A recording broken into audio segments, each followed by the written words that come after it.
বৈষম্য দূর করার জন্য, সাম্য, মানবিক মর্যাদা, সামাজিক ন্যায় বিচার প্রতিষ্ঠিত করার জন্য আন্দোলন করলাম, সংগ্রাম করলাম, দেশ স্বাধীন করলাম। ভেবেছিলাম বৈষম্য দূর হবে, মানুষ মুক্তি পাবে, শান্তি পাবে। কিন্তু আমরা কি দেখলাম?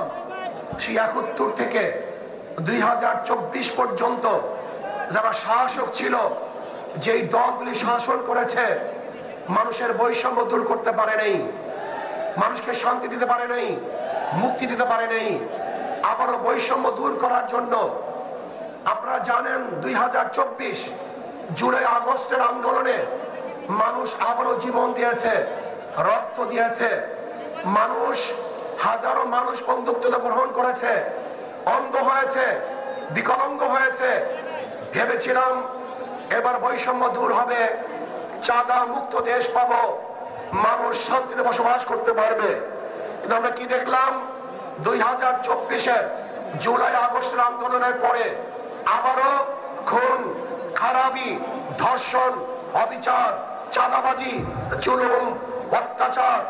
মানুষ শান্তিতে নাই, মানুষ মুক্তি পায় নাই, চাঁদা মুক্ত দেশ গঠন করতে পারে নাই, আমার মা বোনদের ইজ্জতকে রক্ষা করতে পারি নাই, ব্যবসায়ীদেরকে ব্যবসা করার সুযোগ করে দিতে পারি নাই।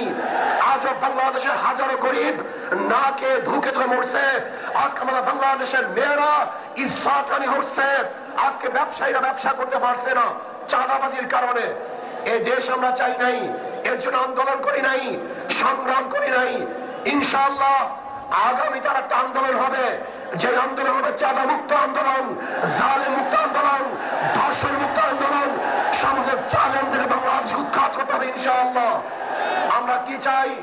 আগামীতে ইসলাম হুকুমত কায়েম করতে চাই, ইসলাম হুকুমত কায়েম করতে চাই। ইসলাম হুকুমত কায়েম করলে কি হবে? বাংলাদেশের সমস্ত গরিবরা দরিদ্র সীমার উপরে চলে যাবে। ইসলাম হুকুমত হলে আমার মা বোনরা ধর্ষিত হবে না।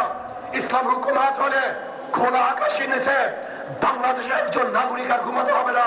যদি ইসলাম হুকুমত হয়, বস্ত্রহীন একটা মানুষ বাংলাদেশে থাকবে না। যদি ইসলাম হুকুমত হয়, কেউ খাবে কেউ খাবে না, এইটা থাকবে না।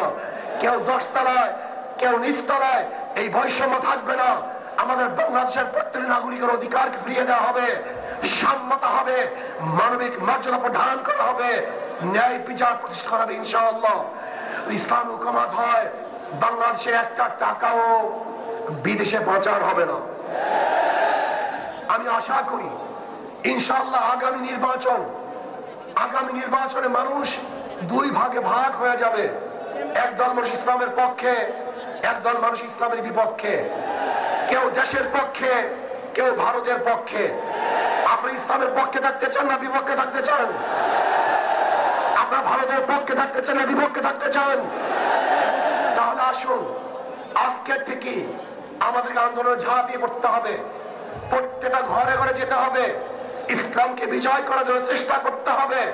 যদি ইনশাআল্লাহ আমরা ঐক্যবদ্ধ থাকি, আমি অনেক আগেই বলে দিয়েছিলাম, আপনারা যদি ঐক্যবদ্ধ থাকেন, অবশ্যই ইনশাআল্লাহ আগামীতে ইসলাম ক্ষমতায় যাবেই যাবে, কোনো সন্দেহ নাই।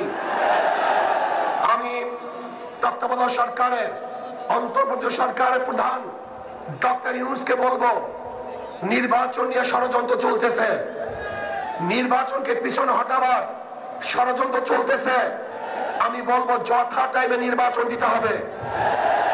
নির্বাচন নিয়ে কোনো ষড়যন্ত্র বাংলাদেশের জনগণ মানবে না। একটা নির্বাচন দিতে হবে, গ্রহণযোগ্য নির্বাচন। যে নির্বাচনের সবাই অংশগ্রহণ করবে, সবার অধিকার সমান থাকবে, কোন গুন্ডা থাকবে না, মস্তান থাকবে না, ভোট দখল চলবে না, কেন্দ্র দখল চলবে না, কাউকে হুমকি ধুমকি দেওয়া চলবে না।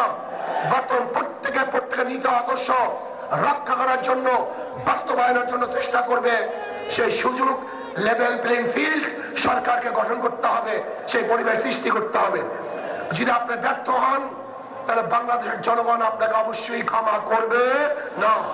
আসুন আমরা সম্মিলিত ভাবে আগামী ইসলাম হুকুমত কায়েম করার জন্য আমাদের যা কিছু আছে সব নিয়ে ঝাঁপিয়ে পড়বো।